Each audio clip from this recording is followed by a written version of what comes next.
নমস্কার বন্ধুরা, অপর্ণা কিচেন ব্লগে সবাইকে স্বাগত জানাই।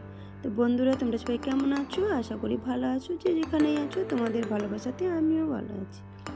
তো আজকে আমি আবারও একটা নতুন ভিডিও নিয়ে এসেছি তোমাদের সাথে শেয়ার করবো বলে। ল্যাটা মাছের ঝাল রান্না করার জন্য কী কী নিয়েছি দেখতে পাচ্ছ। ল্যাটা মাছ কেটে নিয়েছি, পেঁয়াজ, লঙ্কা, জিরে, সর্ষে, টমেটো কেটে নিয়েছি, একটা বড় সাইজের আলু কেটে নিয়েছি। দেখতেই পাচ্ছ। এখানে ল্যাটা মাছ ভালো করে কেটে ধুয়ে নিয়েছি। এর মধ্যে লবণ, হলুদ মাখিয়ে নেব ভালো করে।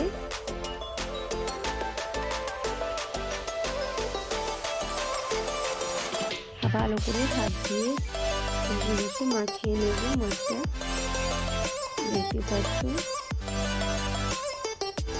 এখানে থাক মাছটা লবণ থাক। তো ওখানে মশলাটা করে নিই।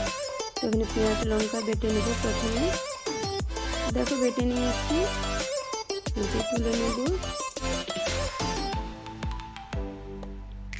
তো এর মধ্যে সরষে জিরে দিয়ে দেবো, বেটে নেব। তো আজকে আমি চিলে বেটে রান্নাটা করব, চিলে বাটা মশলা দিয়ে। তোমরা চাইলে গুঁড়ি মশলাতেও রান্না করতে পারো। এখানে গ্যাসের মধ্যে আগে থেকে কড়াই বসিয়ে রেখেছিলাম। তো এর মধ্যে তেল দিয়ে দেবো। আজকে আমি সরষের তেলে রান্না করব, তাই সরষের তেল দিয়ে দিলাম। তেলটা আমার গরম হয়ে গেছে। এর মধ্যে মাছগুলো ভেজে নেব। বন্ধুরা, অবশ্যই মাছগুলো একটু শক্ত করে লাল করে ভেজে নেবে, কারণ মাছগুলো খুব নরম হয়। দেখো লাল করে ভাজা হয়ে গেছে। তুলে নিয়েছি সব মাছগুলো। দেখো,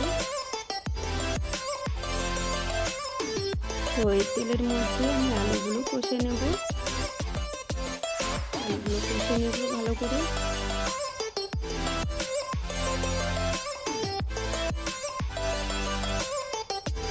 এর মধ্যে অল্প করে লবণ দিয়ে দেবো।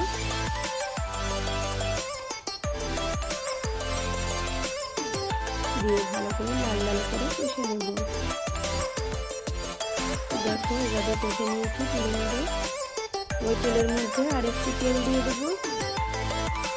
তেলটা আমার গরম আছে। ওর মধ্যে ফোড়ন দিয়ে দেবো। আজ ফোড়ন নিয়েছি।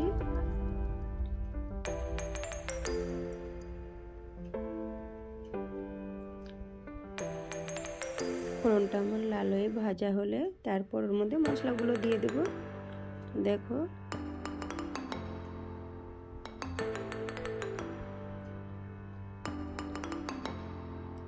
তো ফোড়নটা আমার লাল হয়ে ভাজা হয়ে গেছে। ওর মধ্যে পেঁয়াজ লঙ্কা বাটা দিয়ে দেব। কেটে রাখা টমেটোগুলো দিয়ে দেব। ওর মধ্যে লবণ হলুদ দিয়ে ভালো করে কষে নেব।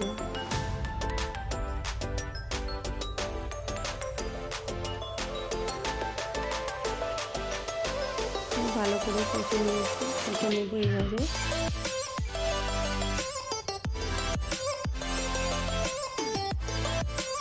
এই ঝাল রান্নার মধ্যে টমেটো বড় বড় সাইজ করে কেটে দিলে খুব ভালো লাগে।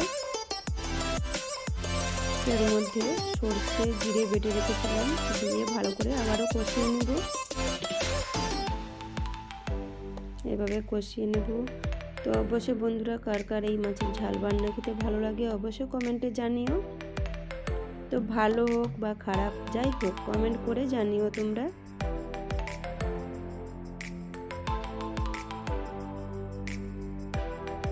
এখনো পর্যন্ত কোনো খারাপ কমেন্ট আসেনি, তো ভালোই কমেন্ট এসেছে।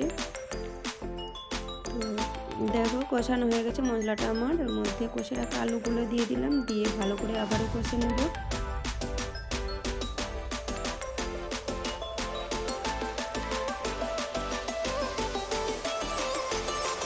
দেখো এইভাবে কষে নিচ্ছি।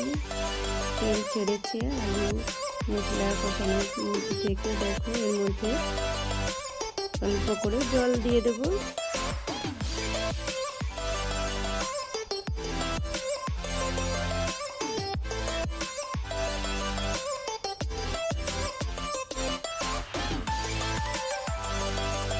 জলটা ফুটানো আছে পর্যন্ত অপেক্ষা করতে হবে। গেছে, এর মধ্যে মাছগুলো দিয়ে দিলাম। তো মাছগুলো বেশি সেদ্ধ করবো না, আরও বলেছি যে মাছগুলো খুব নরম হয়। মাছগুলো দিয়ে কিছুক্ষণ পর নামিয়ে নেব। দেখো এভাবে হালকা করে নেড়ে নিয়েছি মাছগুলো ভেঙে যাওয়ার ভয়ে। তো প্রায় হয়ে এসেছে, এর মধ্যে ধনেপাতা ছড়িয়ে দেব।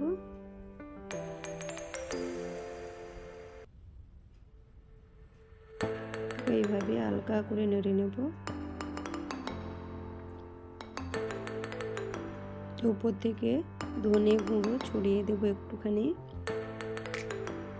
দিয়ে দিলাম। ঝোলটা আমার হয়ে গেছে, নামিয়ে নিয়েছি, দেখতেই পাচ্ছ। দেখো কীরকম লাগছে। তো রেসিপিটি কেমন লাগলো বন্ধুরা অবশ্যই লাইক কমেন্ট শেয়ার করে জানিও।